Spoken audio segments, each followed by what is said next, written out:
Salut et bienvenue les amis. Aujourd'hui, on va regarder une série dramatique incroyable qui s'appelle The Truman Show. Imaginez, que se passerait-il si toute votre vie était diffusée au monde entier, sans que vous le sachiez? Un jour, vous découvrez que vous avez passé toute votre vie dans une émission de télé-réalité. Qu'est-ce que tu ferais? Ça a l'air différent, hein? Sans perdre de temps, voyons ce qui se passe dans ce film. Au début, un homme nommé Chris nous parle d'une émission appelée The Truman Show. Il explique que dans la plupart des émissions de télé-réalité, les participants savent qu'ils sont filmés, alors ils cachent souvent leur vraie personnalité et jouent devant la caméra pour gagner en popularité. Mais que se passerait-il si quelqu'un ignorait sa participation à une émission de télé-réalité depuis sa naissance? On pourrait alors découvrir la vraie vie d'une personne, et c'est précisément le sujet de cette émission. Dans la scène suivante, il présente une actrice nommée Marie. Elle dit jouer la femme de Truman dans l'émission. Puis il présente Marlon, qui joue le meilleur ami de Truman. Il explique que cette émission n'est pas une arnaque, mais que tout est contrôlé par une seule personne, Truman. Sachant tout ça, on commence à s'intéresser davantage à Truman et à sa vie. Dans la scène suivante, on voit le héros, Truman. Il se motive en se regardant dans le miroir, ignorant que ce miroir est en réalité une caméra, et qu'il est observé par des millions de personnes à travers le monde. C'est le 1909e jour de l'émission. Rappelons-nous que Truman mène une vie normale, comme nous, mais nous, le public, savons qu'il participe en réalité à une émission de télé-réalité. Chaque personnage et chaque événement se déroule dans un immense studio, mais Truman n'en a aucune idée. Comme d'habitude, Truman salue son ami d'un accent grave côté, comme il le fait tous les jours. Lorsqu'il se dirige vers sa voiture, un vieil homme lui dit toujours « bonjour » et porte un seau. Or, sur ce seau se trouve en réalité une caméra. Truman est sur le point de monter dans sa voiture quand soudain, quelque chose tombe du ciel. En le voyant, il pense que ça ressemble à un projecteur de studio. En réalité, il est tombé accidentellement du toit du studio. Mais comme il est en retard au travail, il monte dans sa voiture et s'en va sans trop y porter attention. Dans sa voiture, une autre caméra secrète le filme 24 heures sur 24, 7 jours sur 7. Les caméras sont placées partout où Truman va. En conduisant, la radio annonce que des pièces d'avion sont tombées sur l'île. Ce n'est en fait qu'une explication à la chute du projecteur, destinée à dissuader Truman d'avoir des soupçons. En entendant cela, il suppose que le projecteur n'est qu'un débris d'avion. Après s'être stationné, Truman se dirige joyeusement vers son bureau, ignorant que tous les acteurs autour de lui sont des acteurs. Deux hommes âgés lui parlent toujours à un endroit précis. Pourquoi donc? Parce qu'il y a une publicité affichée sur le mur, et que les producteurs de l'émission veulent la diffuser dans le cadre de leur sponsoring. Après ça, Truman achète des magazines et se dirige vers son bureau.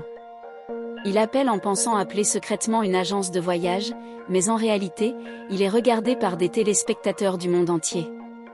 Il se renseigne sur les îles Fidji, un endroit qu'il a toujours rêvé de visiter. Soudainement, un membre de l'équipe s'approche et lui montre un journal. Il lui dit que l'heure il est le meilleur endroit où vivre. Ça fait aussi partie de la manipulation. L'équipe de l'émission a envoyé le membre de l'équipe pour s'assurer que Truman reste sur l'île, car si Truman partait, l'émission s'arrêterait. Après ça, il ramasse les bouts de papier du magazine pour créer un visage de femme. Pendant ce temps, son patron arrive et lui dit d'aller travailler à Harbor Island. Truman hésite, mais son patron lui ordonne formellement de se rendre à Harbor Island, il n'y a pas d'autre moyen. Truman s'apprête à embarquer pour Harbor Island, mais il a peur de la mer et retourne chez lui. Dans la scène suivante, Truman nettoie le jardin quand sa femme arrive et lui montre un couteau, qui est aussi une publicité. Ce soir-là, Truman et Marlon se rencontrent. Truman confie à son ami que cette vie est plate et qu'il prévoit d'aller aux Fidji. Aussitôt, Marlon reçoit des instructions pour faire changer d'idée Truman. Il lui répond qu'il avait un bon travail et le meilleur endroit où vivre ici, mais Truman reste ferme sur sa décision. Marlon demande alors « Où est cette île Fidji ?» Truman répond qu'elle est juste en face de leur île. Pour le distraire, Marlon demande « On boit ?» Mais Truman hésite et se dirige vers le rivage. On voit alors un retour en arrière de Truman et de son père, partis à la pêche dans son enfance. À cause d'une tempête, son père a coulé dans la mer, mais tout ça a été mis en scène pour faire craindre la mer à Truman et l'empêcher de partir. Ça explique pourquoi Truman a peur de la mer et est attristé par la perte de son père. On comprend maintenant pourquoi Truman n'a jamais quitté l'île depuis son enfance. Soudainement, la pluie se met à tomber uniquement sur Truman, ce qui est une erreur technique. Truman est confus, mais avant qu'il puisse en douter, la pluie se met à tomber partout. Plus tard, il rentre à la maison et dit à sa femme, « Marie, on a déjà assez gagné. Pourquoi ne pourrions-nous pas quitter cette île et aller quelque part ?» Sa femme lui rappelle leurs dettes et leurs engagements. Chaque fois que Truman envisage de quitter l'île, ses amis et sa famille reçoivent tous l'ordre de le faire changer d'idée et de le faire rester sur l'île, afin qu'il ne le laisse pas y penser. Alors que le public regardait ça, l'un d'eux a dit avec humour, « Dans ce spectacle, il montre toutes les scènes, mais pourquoi ne montre-t-il pas les scènes de chambre ?» Le lendemain, comme d'habitude, Truman se rendait au travail. Mais un événement inattendu se produisit, son père, censé être mort, se tenait là, l'air plus âgé. Truman était en état de choc et confus. Au moment où il s'apprêtait à lui parler, un groupe d'employés du studio s'est précipité et a emmené son père. Truman a essayé de les en empêcher, mais ils l'ont dissimulé rapidement. Truman, complètement déconcerté, ignorait complètement ce qui venait de se passer. Il est allé directement voir sa mère pour en parler. Oui, comme vous l'aurez deviné, elle est aussi actrice dans cette histoire. Quand Truman lui a raconté qu'il avait vu son père, elle a répondu avec désinvolture, « Toi et moi l'aimions tant. Parfois, on a des illusions comme celle-ci. Je l'ai vu aussi, plusieurs fois. » Son explication l'a convaincu un instant. Truman l'a cru et est retourné chez lui. Il a ouvert une vieille malle et a regardé des photos de son père. Parmi elles se trouvait un chandail de laine. Sa vue a suscité une profonde émotion chez Truman. Ce moment était observé par un groupe de personnes dans un bar. Il parlait d'une femme et de la façon dont les producteurs avaient remplacé la femme de Truman dans la série. Mais Truman n'a jamais oublié la femme qu'il aimait vraiment. Dans un flashback, on voit une femme nommée Lorraine, de l'époque où Truman était à l'université. Truman était tombé en amour avec elle. Selon le scénario, Lorraine était censée être sa femme. Mais Marie, une autre actrice, avait été choisie pour jouer son rôle dans la série. Pourtant, Truman aimait sincèrement Lorraine. Un jour, Truman s'apprêtait à déclarer son amour à Lorraine. Selon le scénario, s'il lui disait son amour, il se marierait. Mais Lorraine avait secrètement écrit « Je dois partir maintenant ». Lorraine était entrée dans la série en tant qu'actrice, mais elle était vraiment tombée en amour avec Truman. Elle ne pouvait pas supporter l'idée que toute sa vie soit une mise en scène. Elle voulait lui dire la vérité. Elle l'a amené à la plage, loin des caméras. Mais avant qu'elle puisse s'expliquer, l'équipe l'a appris et a envoyé un homme en voiture se faisant passer pour son père. Il est venu la chercher, mais avant de partir, elle a crié à Truman, « Tout ce que tu vois n'est pas réel. Tout est faux. Même la mer est fausse. T'es dans une série. Je ne m'appelle pas Lorraine, je m'appelle Sylvia. J'habite aux Fidji. Si jamais tu découvres la vérité, viens me trouver. Je t'attends, Truman. » Sur ce, son père l'entraîna. Truman est resté abasourdi et confus. Imaginez que quelqu'un vous dise que toute votre vie est fausse, que vous êtes dans une série et que le monde entier vous observe. Le croiriez-vous? C'est exactement la situation dans laquelle Truman se trouvait. Les producteurs ont donc changé la femme de Truman, et il a fini par épouser Marie. Mais Truman n'a jamais oublié Sylvia. Il a ramassé des coupures de magazines et a reconstitué son image, essayant de recréer son visage. Et Sylvia, en regardant Truman à la télé, l'aimait toujours autant. Elle croyait qu'un jour il découvrirait la vérité et viendrait aux Fidji. Comme d'habitude, un jour, alors qu'il se rendait au bureau en voiture, Truman entendit un étrange brouhaha sur une fréquence radio, des instructions sur un talkie-walkie disant « Truman s'approche du bâtiment ». Ça l'a rendu méfiant. Il est sorti de la voiture et a remarqué des choses étranges autour de lui. Au lieu d'entrer dans son bureau, il est entré dans un autre édifice qui n'était pas prévu dans le scénario. L'équipe paniquait, il n'était pas censé être là. En arrivant à l'ascenseur, Truman fut abasourdi de voir des membres de l'équipe dans les coulisses manger et se détendre. L'ascenseur n'était pas réel, il faisait partie des coulisses. Ça renforça encore plus les soupçons de Truman. Déconcerté, Truman est allé voir son meilleur ami et lui a dit « J'ai l'impression que tout autour de moi est faux ». Mais son ami, aussi présent dans le scénario, a essayé de le calmer « Tu imagines des choses. Si tout était faux, comment le soleil pourrait-il se lever et se coucher? Comment le monde entier pourrait-il jouer pour un seul homme ?» Truman a été convaincu par son ami qu'il était dans le monde réel. Dans la scène suivante, le réalisateur a demandé à la mère et à la femme de Truman de le convaincre émotionnellement. Elles lui montrèrent un album rempli de vieilles photos de famille, essayant de le distraire de ses doutes et de raviver des souvenirs d'enfance. Mais quand Truman vit une photo du mont Rushmore qui semblait inhabituellement petite, il la lui montra. Elles ont rapidement refermèrent l'album et lui ont dit qu'elles allaient faire du shopping. Plus tard, Truman a continué à regarder les photos. Sur l'une de ses photos de mariage, il a utilisé une loupe et a remarqué que Marie croisait les doigts, symbolisant l'absence de mariage. C'était fini. Ses légers soupçons se sont transformés en doutes profonds, et il a décidé de découvrir la vérité sur ce qui se passait autour de lui. Truman était maintenant prêt. Il était déterminé à découvrir ce qui se passait réellement. Le lendemain, comme le prévoit le scénario, Marie, la femme de Truman, s'apprête à quitter la maison pour aller travailler. Son personnage est une infirmière. Cependant, Truman lui demande de prendre une journée de congé. Elle hésite, car ce n'est pas dans le scénario. Suspicieux, Truman demande « Pourquoi tu peux pas prendre une journée de congé ?» Paniquée, Marie répond qu'elle a un travail important à l'hôpital. N'ayant pas d'autre choix, Truman la laisse partir, mais il est déterminé à percer le mystère qui se cache derrière son comportement. Après son départ, Truman prend sa bicyclette et se dirige vers l'hôpital. Le voyant s'approcher, le personnel hospitalier panique et tente de l'en empêcher. Truman fait semblant de partir, mais s'infiltre discrètement. Il croit passer inaperçu, mais en réalité, le monde entier le regarde. Les coordonnateurs de la série envoient rapidement des acteurs déguisés en patients en fauteuil roulant pour le bloquer, et le personnel hospitalier tente également de l'intercepter. En utilisant cette diversion, ils installent à la hâte une fausse salle d'opération avant l'arrivée de Truman. Truman voit le piège, mais avant qu'il puisse réagir, les agents de sécurité arrivent et le font sortir de force de l'hôpital. Refusant d'abandonner, Truman décide de quitter l'île.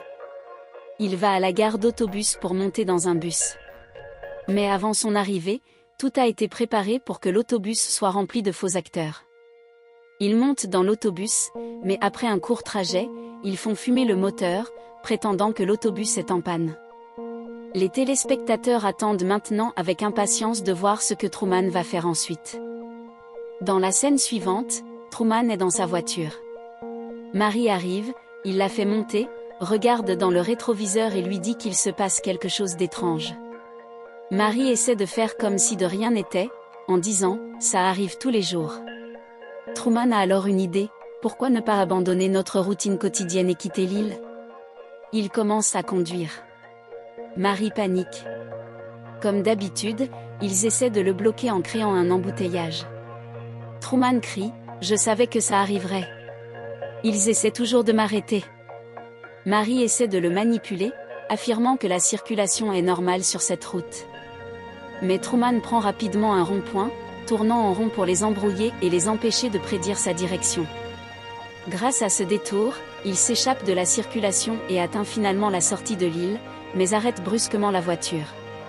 Un traumatisme d'enfance le paralyse, il y a un pont, et Truman a une peur bleue de l'eau.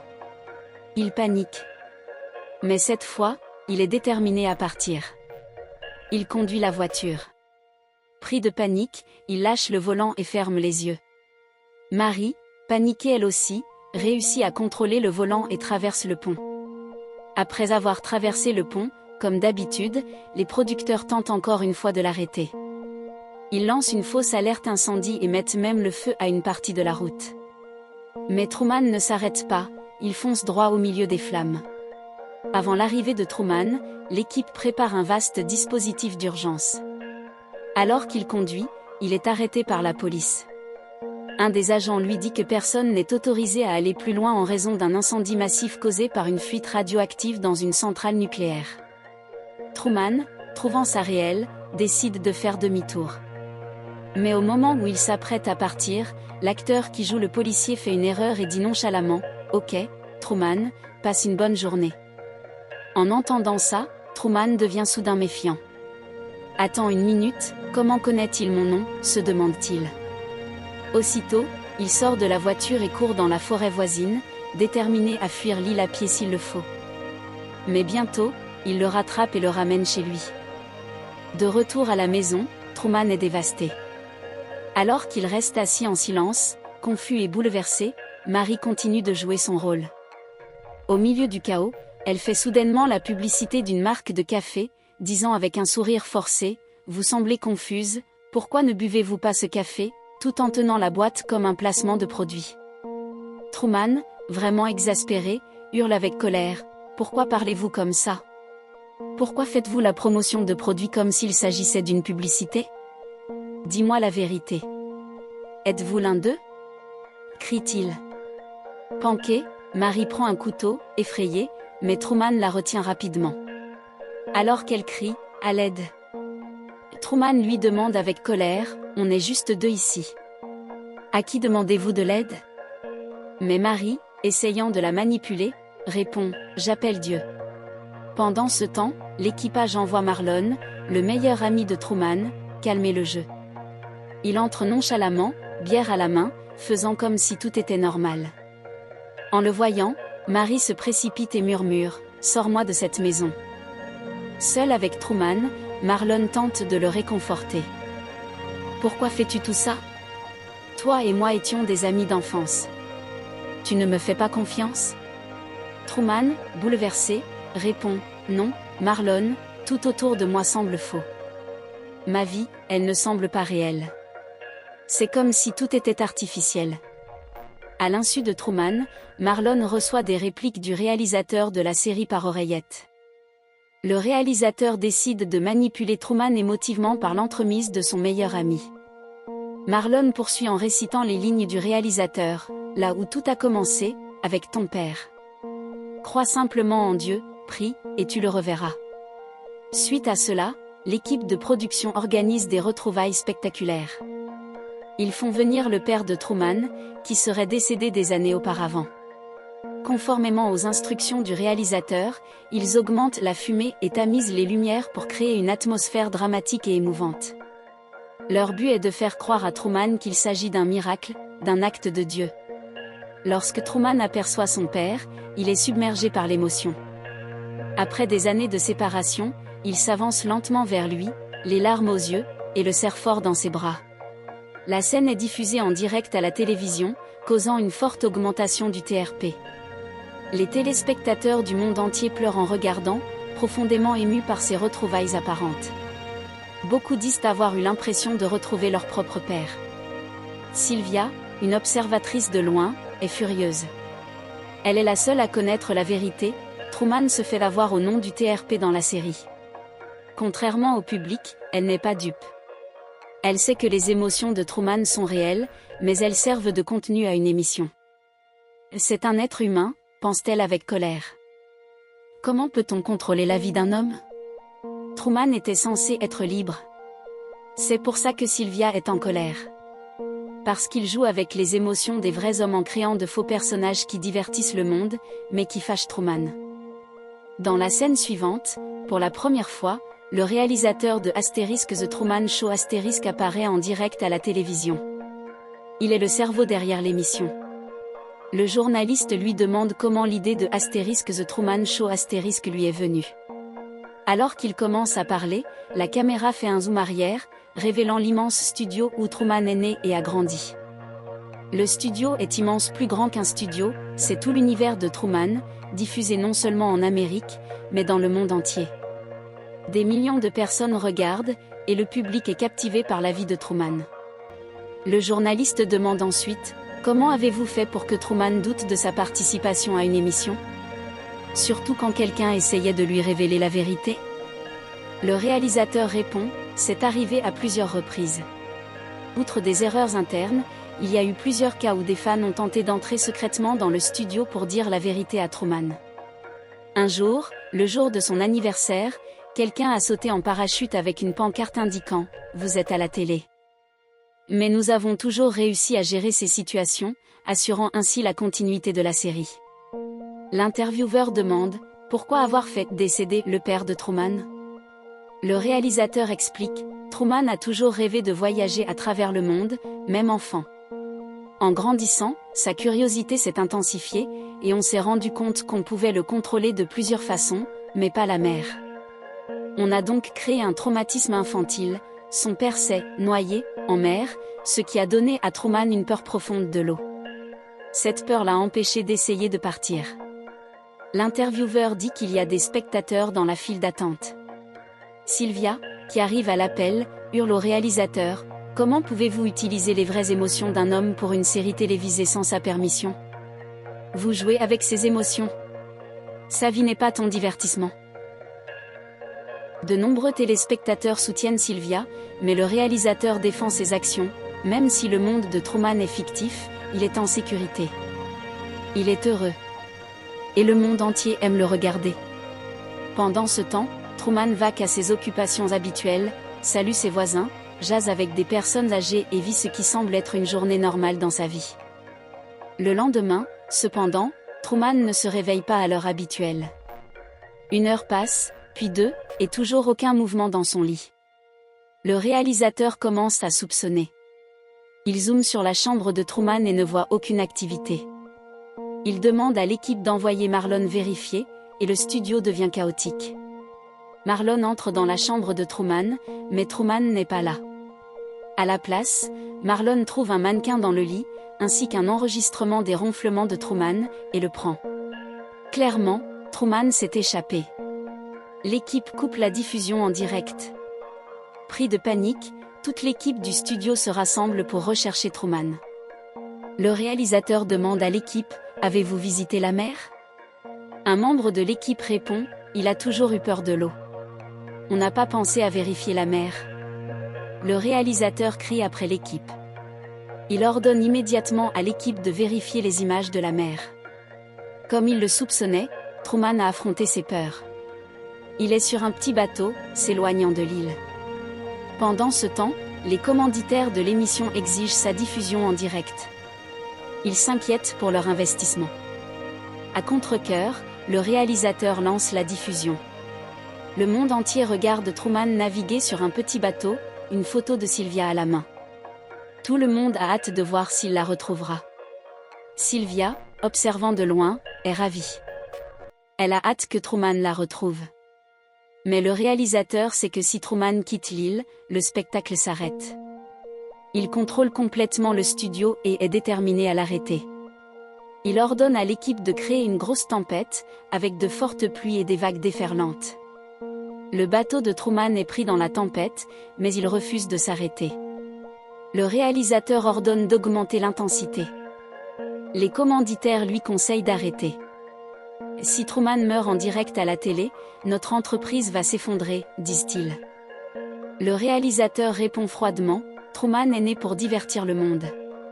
Sa vie a toujours été consacrée au spectacle. S'il meurt, qu'il en soit ainsi. La tempête s'intensifie et le bateau de Truman chavire, le projetant à la mer. Le public assiste avec horreur à la disparition de Truman sous les vagues. Le réalisateur, pris d'un moment de culpabilité, ordonne à l'équipe de rétablir la situation. Le bateau coulé de Truman est récupéré, mais Truman, inconscient mais vivant, émerge de l'eau. Il reprend son voyage.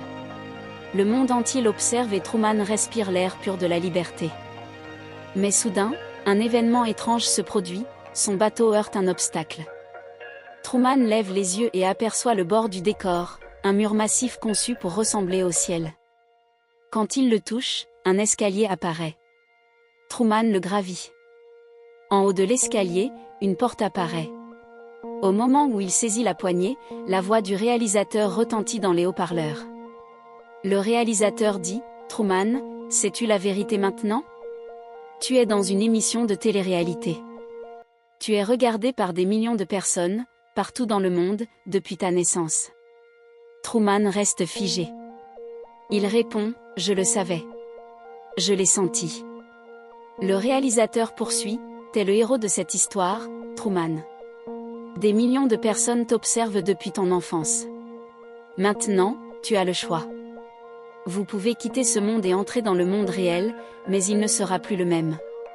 Le monde réel est fait de compétition, de jalousie, de violence et de guerres dangereuses.